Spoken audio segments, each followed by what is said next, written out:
बबली, उसकी माँ चंदा और उसका छोटा भाई राजू विलासपुर नाम के एक गांव में छोटे से मिट्टी के घर में रहा करते थे।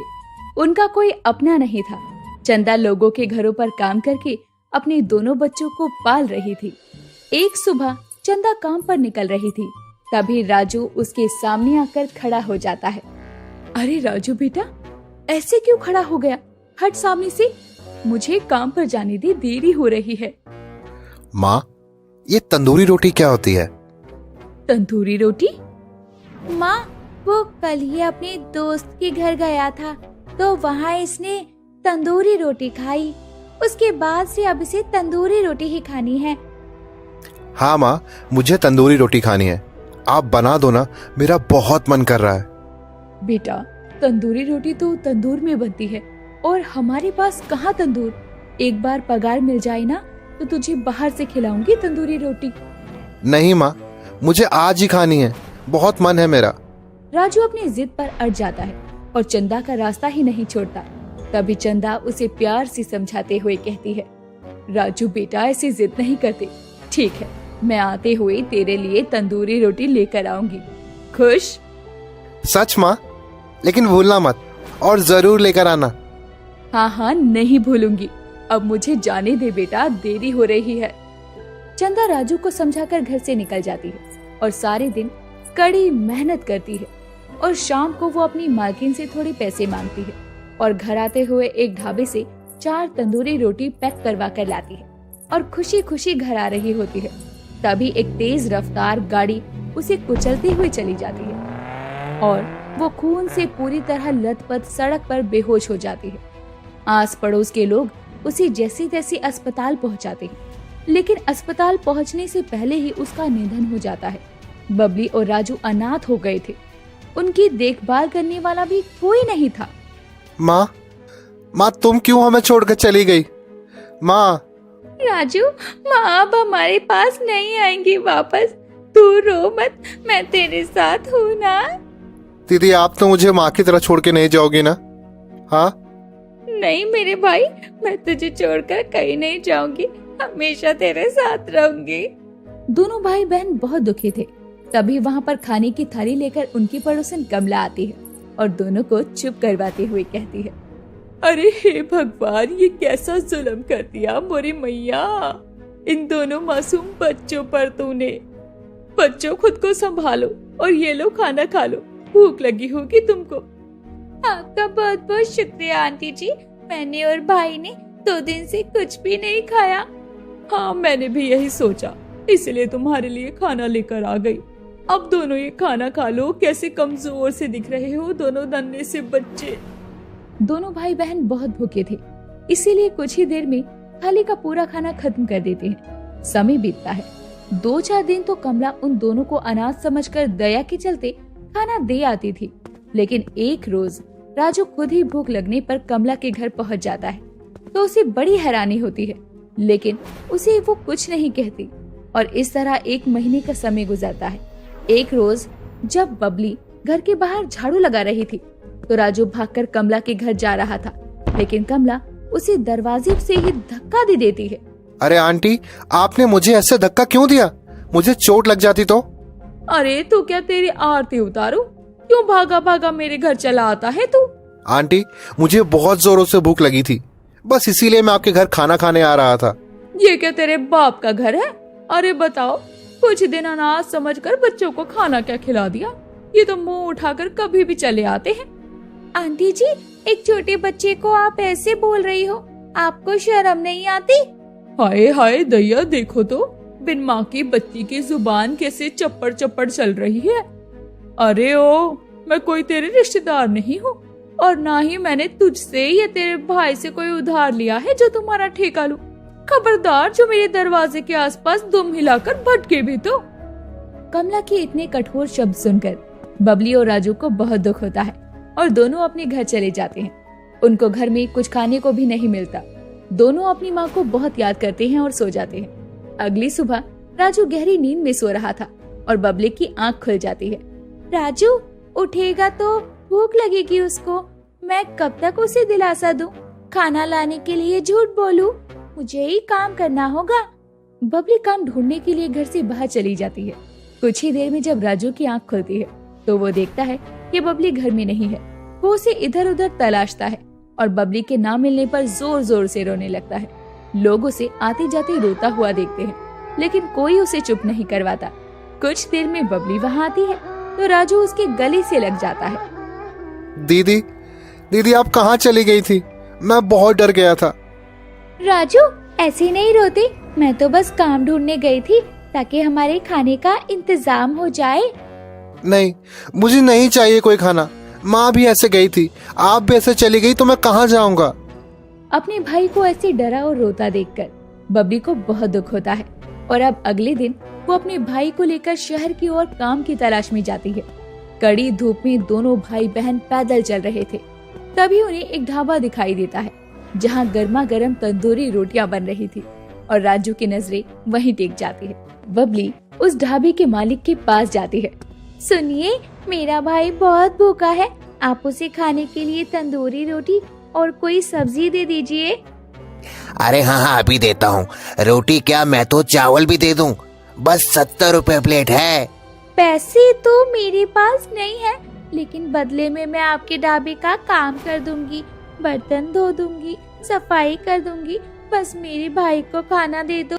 बबली के बहुत कहने पर और उसके छोटे भाई को देखकर ढाबे का मालिक उसकी बात मान जाता है, जिसके बाद बबली ढाबे की टेबल की साफ सफाई में लग जाती है और कुछ देर बाद वो दोनों भाई बहन तंदूरी रोटी, दाल और सब्जी खाते हैं।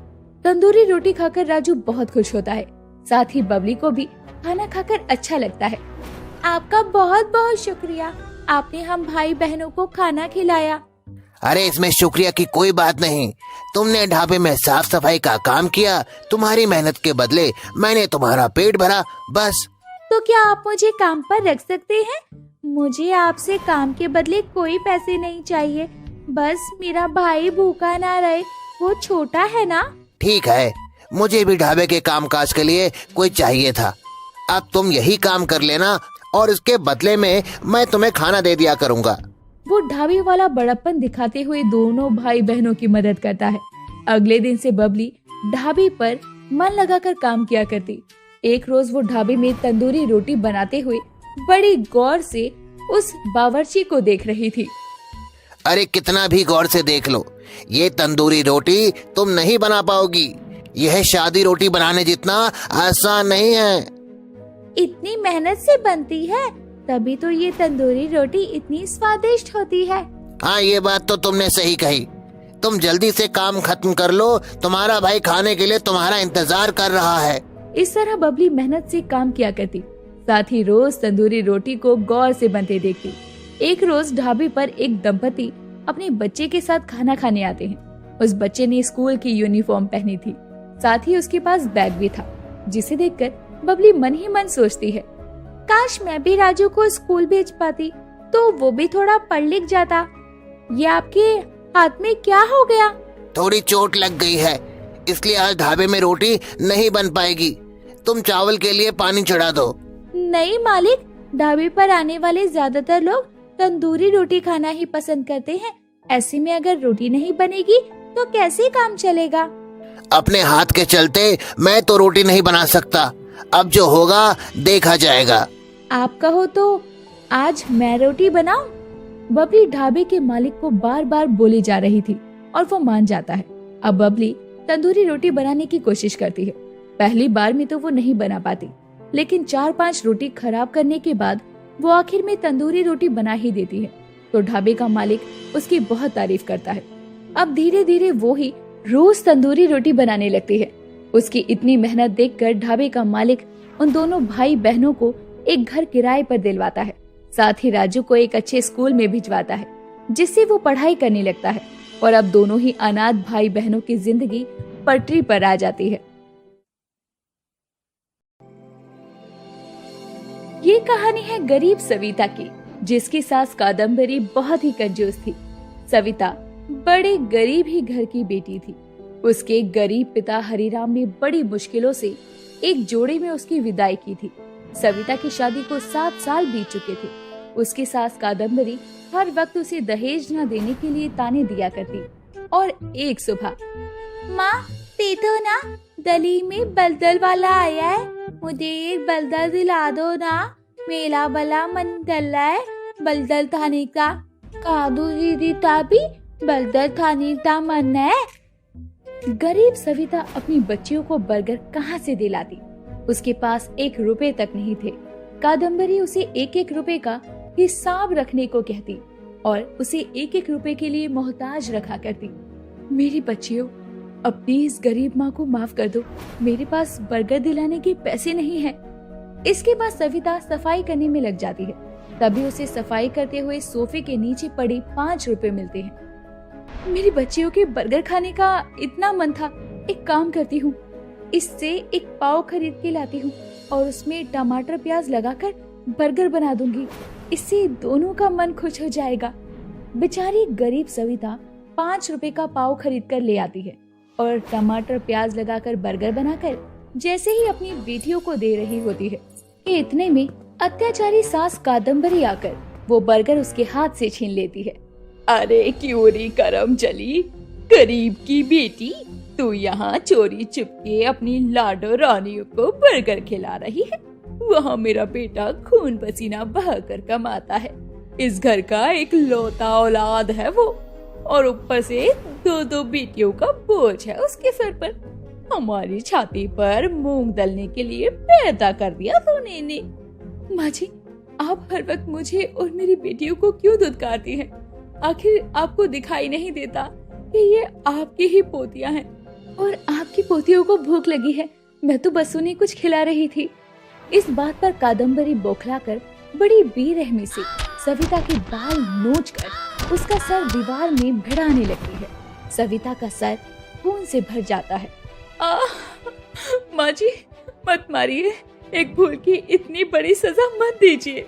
अरे इसे लायक है तू, 2 कोड़ी की गरीब। एक तो तेरे भिखमंगे बाप ने दहेज में 1 फूटी कोड़ी भी नहीं दी, और अब मैं और मेरा बेटा तेरी और तेरी दोनों बेटियों का बोझ और नहीं उठाने वाले।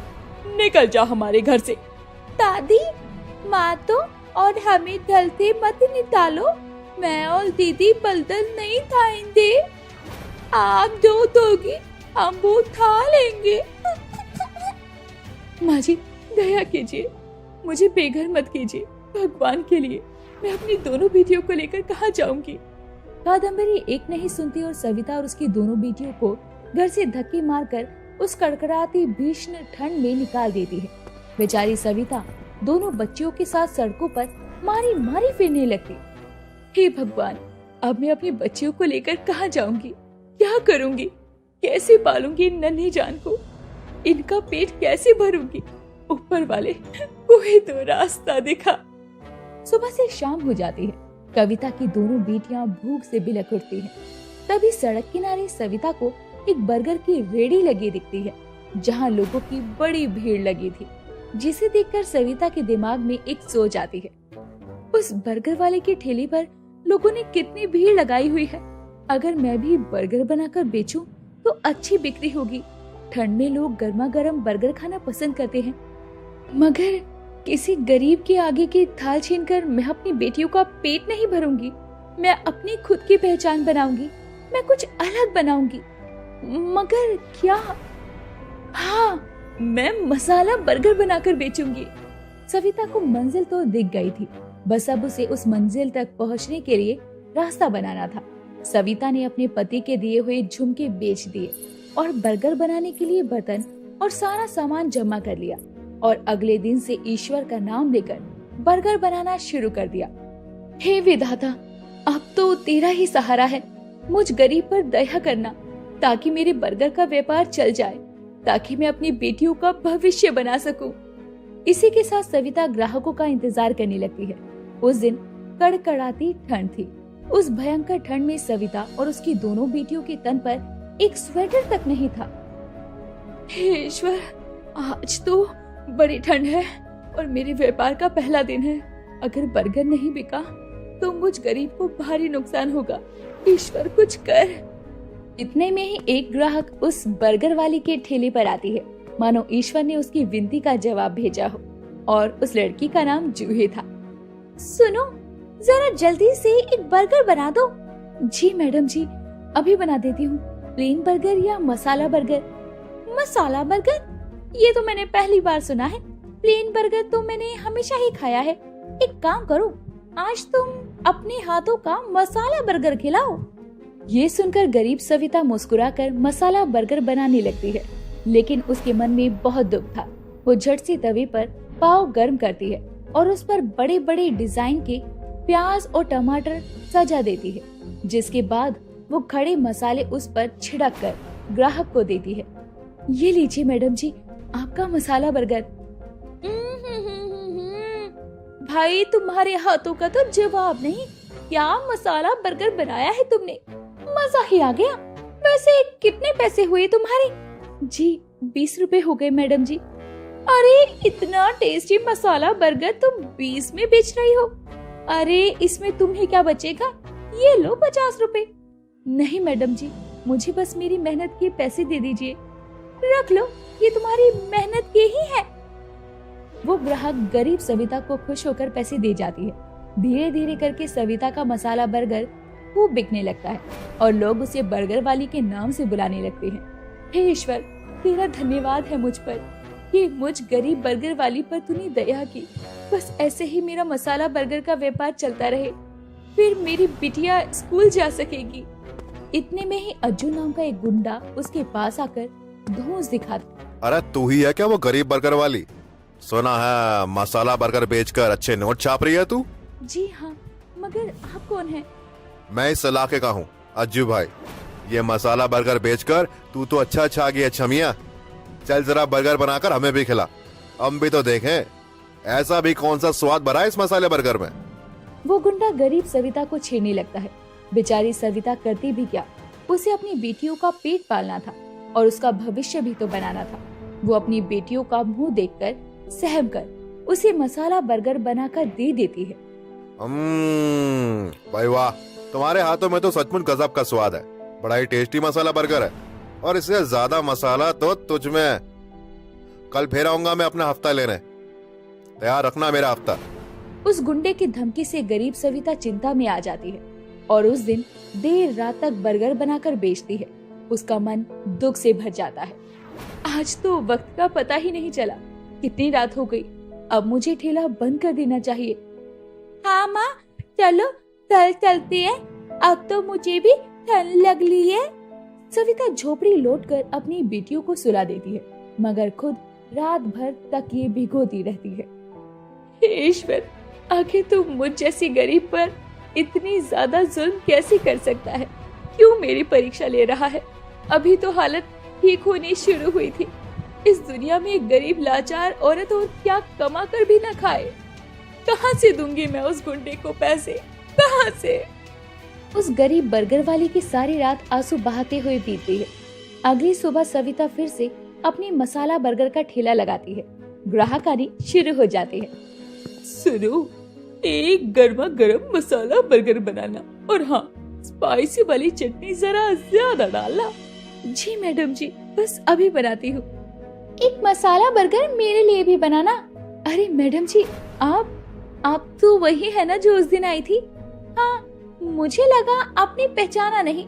देखो, आज मेरे साथ मेरी सहेलियां भी आई है। ऐसा चटपटा मसाला बर्गर बनाना कि ये सारी उंगलियां चाटती रह जाए। जी मैडम जी, अभी बनाती हूँ। सविता एक एक करके जूही और उसकी सारी सहेलियों को मसाला बर्गर बना कर देती है, जिससे वो खुश होकर खाने लगती है। इतने में ही गुंडा अज्जू आकर उसे धमकी देने लगता है। अबे ओ छमिया, चल निकाल मेरा हफ्ता।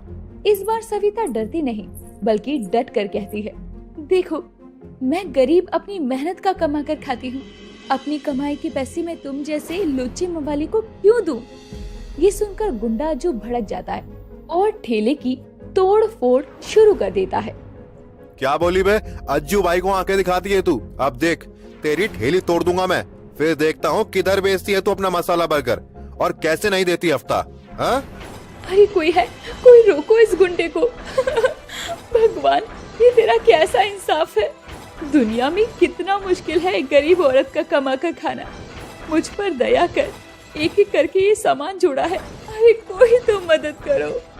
सविता का दुख और बहते आंसू देखकर लोगों को उस गरीब बर्गर वाली पर दया आ जाती है। तभी जूही उस गुंडे को धमकाती है, तुम 2 कौड़ी की गली के लुच्चे लफंगे गुंडागर्दी झाड़ने का मौका नहीं छोड़ते ना। अब पुलिस के आगे दिखाना है ये गुंडागर्दी। एक गरीब औरत को बेसहारा देखकर तुम उसे 2 वक्त की रोटी चैन से कमाने नहीं दे सकते। अरे नहीं नहीं मैडम, पुलिस को फोन मत लगाओ। मैं आगे से कोई हफ्ता नहीं मांगूंगा और इस बर्गर वाली को भी परेशान नहीं करूंगा। एक ही पल में अज्जू भीगी बिल्ली बन जाता है और वहाँ से भाग जाता है। सब खत्म हो गया, अब मैं क्या करूँगी? सविता, अब तुम अकेली नहीं हो, हम सब हैं तुम्हारे साथ। हम फिर से तुम्हारे ठेले को मिलकर लगाएंगे। आखिर हमें तुम्हारे हाथों का मसाला बर्गर फिर से जो खाना है। चलो सविता उठो, तुम्हें गरीब औरतों की हिम्मत बनकर दिखाना है, ताकि तुम्हें देखकर उन्हें जीवन में कुछ करने और आगे बढ़ने की हिम्मत मिले। ग्राहकों का साथ पाकर सविता हिम्मत से भर जाती है। लोग थोड़ी थोड़ी पैसे मिलाकर उसकी मदद करते हैं। सविता अपने आंसू पोंछकर फिर से उठ खड़ी होती है और मेहनत करके मसाला बर्गर बेचने लगती है, जिससे मसाला बर्गर बेचकर पहले की तरह उसकी बिक्री होने लगती है। तभी एक दिन एक बड़ी सी गाड़ी उसके पास आकर रुकती है, जिसमें से मोना नाम की एक अमीर औरत निकलती है। हेलो सविता, मैं मोना हूँ। मोना जितनी बड़ी हस्ती को अपने सामने देखकर सविता अपनी फटी पुरानी साड़ी को छुपाते हुए हिचकिचाते हुए कहती है, जी नमस्ते मैडम जी। तुम्हारी मसाला बर्गर का बड़ा नाम सुना है। यहाँ पास में मैकडोनल्ड नाम का मेरा फास्ट फूड का रेस्टोरेंट है। मैं चाहती हूँ कि तुम मेरे रेस्टोरेंट के लिए मसाला बर्गर बनाओ। मैं तुम्हें अच्छे पैसे दूंगी। अगर ये मौका मुझे मिल जाए तो मेरी मेहनत सही जगह पर लगेगी और मेरे हाथों का स्वाद एक बड़े से रेस्टोरेंट के लिए होगा। मैडम जी, मैं जरूर बनाऊंगी। मुझे मंजूर है आपके रेस्टोरेंट के लिए मसाला बर्गर बनाना। सामने से मिला मौका देखकर गरीब सविता अब बहुत खुश होती है और उसे गवाती नहीं है। उसने तुरंत हामी भर दी और हर दिन अब सुबह से रात तक वो कड़ी मेहनत करके हजारों मसाला बर्गर बनाती, जिससे उसकी खूब वाहवाही होती और अपने हाथों के स्वाद से वो गरीब बर्गर वाली सफलता हासिल करती है, जिसके बाद से सविता कभी पीछे मुड़कर नहीं देखती और बर्गर बनाकर बेचती है और खूब नाम कमाती है।